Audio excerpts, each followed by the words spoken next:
Hozir menga afsus bo'lsinki, haligi kinolar ham shunaqa bo'lib ketdi.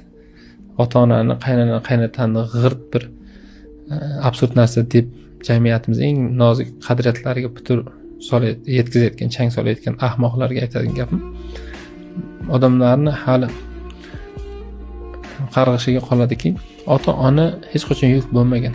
Ota-ona bilan qaysi farzand eng kenja bo'lish shart emas. Xizmatlarini qilay, barakalari men bilan bo'lsin deb ota-ona o'zi asli talash bo'lish kerak.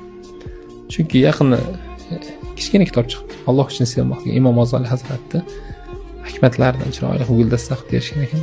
Umrimda hali o'qimagandim. Bu gap avval kitoblarda hech duch kelmagan ekan. Qattiq ta'sir qildi.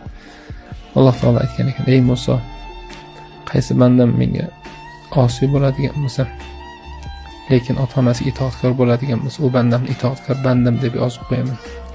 Qaysi bandam menga itoatkor bo'lsa, ota-onasiga osiy bo'lsa, u bandamni osiy bandam deb yozib qo'yaman."